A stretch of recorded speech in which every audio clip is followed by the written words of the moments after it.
out we didn't have any dental insurance, so we didn't get to go to the dentist till we were a little bit older, and had a really good dentist. Had some issues, and they had some fun things, certificates for not having cavities after a certain point, even though it was tail end of Vietnam. So I trained as a dental assistant and got sent to Germany, and then I trained as a dental hygienist.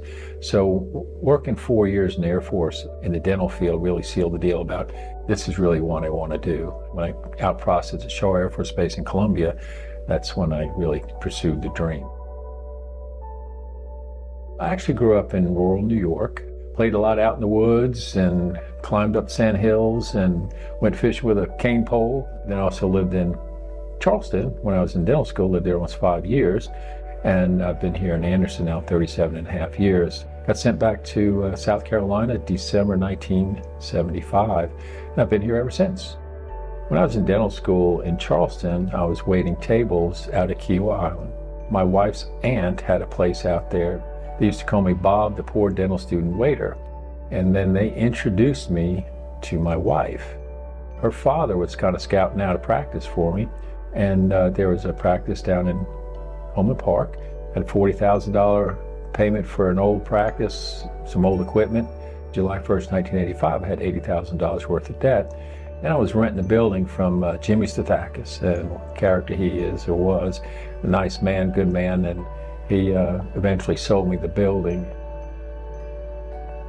I grew up in what you would call maybe lower social economic area of my hometown, you know, on the other side of the tracks, if you would, and we had to kind of struggle and scrap for everything we had, whether that meant hard work or doing better in school.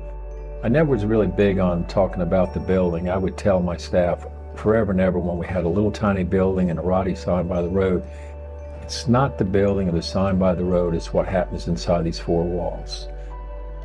We saw people from all walks of life. It could be CEO at AMED, it could be somebody that barely makes ends meet and looking to be in a homeless shelter. But we treated everybody the same. Education was my big thing. I would tell young people all the time, every day I wake up, I have a good day if I learn something. And I want to let them know that just because I'm a doctor, I'm still learning. I've had an ongoing art show in my dental office for the last 18 years. One of my patients was an art teacher. There's such an important place in our education system for art and music. And one of my patients years ago, he's since passed away, Al Stein, he was an artist, watercolors artist of some fame. He come to my office and said, I just love this children's artwork, he said, because it's so undisciplined and it's so refreshing to see that. And he even made this little remark, he said, you know, everybody comes to one of my workshops, everybody's painting looks the same when they leave.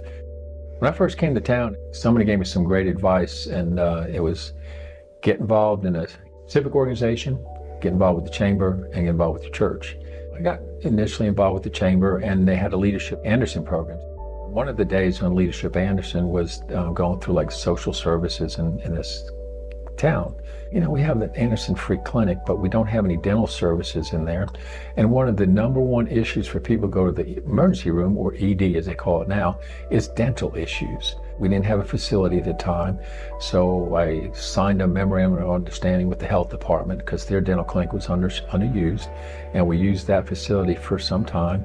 So Free Clinic's been near and dear to my heart 30 plus years, and they say I'm the founding father, but you can't do anything by yourself. You have to have buy-in from other people. And all the physicians and all the dentists that have helped in the past are just taking up their time to provide that service. The only paid personnel other than the staff are the pharmacists. Nice thing, we've had expanded over the number of years. We now have a mental health component. We also have taken on vision care. You don't realize behind the scenes, the Free Clinic is just more than a clinic for health. It's also a proving ground or an opportunity for young people to get training. We have residents that train there. We have nursing students from Anderson University. So a few years back, 6 or 7 years ago, I was Rotary president, and I had this thing about bus shelters. We want people to use public transportation. And in rural areas, that's really difficult. We actually got to help get 2 bus shelters placed. Years have passed. A friend of mine, Ben Haygood, was Rotary president last year. And I talked to him, and he had a real interest in it. And then I talked to another Rotarian, Lee Love, who many know is a former chamber president. And believe it or not, he was interested in that. We talked to the city, and then we got kind of put on the back burner saying, well, there's a new transportation person coming into play. I was asked to be on the foundation board at the hospital a little bit while back. So with the CEO there and all these people from the board, I was like, how many bus stops does AmMed Health have on its property? They say 3. I said, how many bus shelters do we have? We have 1. And so I went my little thing. It's like, we've got people coming here to our hospital medical facilities, and they're not here because they want to be here. And we're asking them to stand outside or be in the elements during this thing. I said, we got to do better than that. What people don't realize with the bus shelters, you're dealing with a lot of issues. You're dealing with right-of-ways, you're dealing with issues about where you can place it. And initially, even with the last administration, with the city transportation, they were literally lukewarm about it because you know what their complaint was? Number 1, litter, and number 2, homeless people staying in a shelter. And the low-hanging fruit for shelters would be the hospital. Come to find out that Boulevard Baptist Church is helping co-sponsor a bus shelter out at AmMed Health. The other one, the downtown location, is by the Thai Spice.